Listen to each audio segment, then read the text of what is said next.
내란 우두머리 혐의로 기소된 윤석열 전 대통령이 1심에서 무기징역을 선고받았습니다.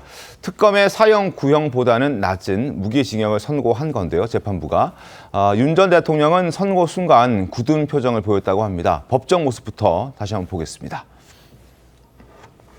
형식적 실제적 요건을 갖추지 못한 경우에는 비상계엄 권한 행사가 내란죄가 된다는 주장은 받아들이기가 어렵습니다.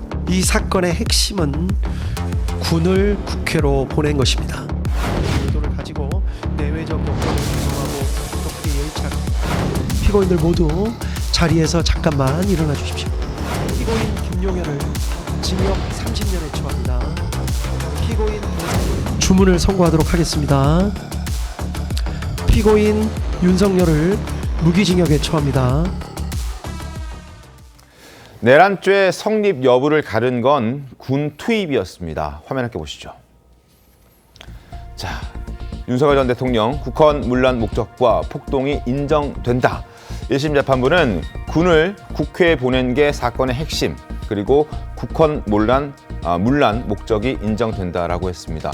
국회 봉쇄와 선관위 점거 시도는 그 자체로 폭동 행위다라고 밝히면서 무기징역을 선고했습니다.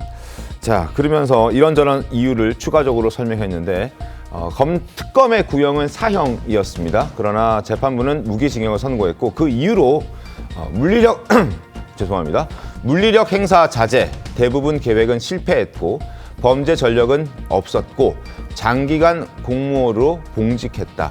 65세의 고령이다라는 부분이 참고가 되어서 양형이 결정되었습니다. 무기징역형 어떻게 보셨습니까, 최병욱 위원님? 사실 선고가 있기 전부터 이제 내란죄가 성립하느냐를 가지고서 여러 논란들이 법조계에서 있었습니다. 뭐 진영 논리로 맞부딪힌 거는 뭐 말할 것도 없죠. 그거야 뭐 정치권에서 이제 공방을 벌이는 건데 중립적인 법조인들도 이제 과연 내란죄가 성립하느냐는 게 지금 저 판결문에 나온 건데 판결문이 나오고 난 이후에도 여전히 그런 해석은 좀 갈리고 있습니다. 네. 자, 그러니까 이제 만약에 이제 이거는 내란죄가 성립한다면 내란죄 성립하면 사형, 무기징역, 무기금고 세 가지밖에 없습니다.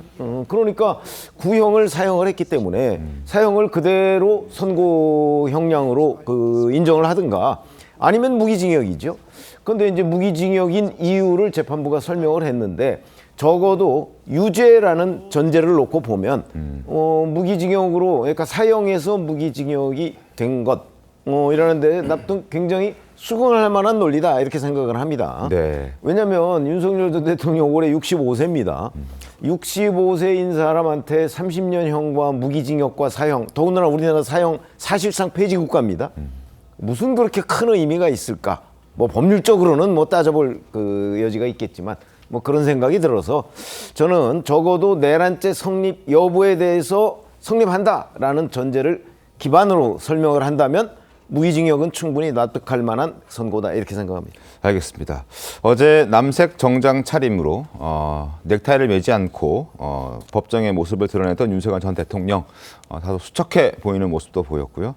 선고 내내 표정은 거의 뭐 무표정이었습니다. 굳은 표정을 지었고 선고 순간에는 지기현 재판장을 응시하기도 했습니다. 자, 무기징역. 조기현 변호사님, 정청래 당대표는 사형이 아니어서 비판의 목소리를 내고 있긴 하던데 민주당 입장은 어떻습니까? 뭐 사형 선고가 맞다는 것이 민주당 대다수 구성원들의 판단이었고요. 그렇게 나올 것으로 사실 기대도 했습니다. 그러니까 무기징역이 나올 수밖에 없다는 논리의 근거는 실제 우리나라가 사형 폐지국이다 보니 집행 가능성이 없는데 굳이 무기징역을 선고할 것이냐, 그럴 가능성이 없다. 그리고 최근에 무기징역을 대법원에서 확정한 사례가 없기 때문에 그런 부분을 고려하면 무기징역이 선고될 거라고 예상을 하는 분들이 있었지만 이제 그렇게 이 양형에 있어서는 집행 가능성을 염두에 두고 판단하지는 않습니다. 실제 그 죄에 상응하는 처벌이 어떻게 되느냐에 대한 판단을 하면 되는 것이고, 앞서 판단이 있었던 이진관 부장판사의 한덕수 전 총리에 대한 23년형 선고, 또 형사 32부 유경진 부장판사의 이상민 전 행정부 장관에 대한 선고, 그 이유에서 보면 이번 12.3 내란의 심각성, 위험성에 대해서 엄밀히 제대로 판단했다고 봅니다. 그렇다면 내란 우두머리로 기소된 윤석열 전 대통령의 이 범죄의 중대성은 그 판결의 기초에서 볼 때는 사형 선고 외에 다른 선고형을 찾기 어렵다 이렇게 판단을 한 거죠. 무기징역으로 가기 위해서는 감형 이유가 있어야 되는데 단 하나의 감형 사유도 없다고 본 겁니다. 그런데 어제 이 직위원 재판부에서는 없는 감형 사유를 억지로 만들어서 사형 선고돼야 될 것을 무기징역으로 감경했다 이렇게 판단할 수밖에 없는 겁니다. 알겠습니다.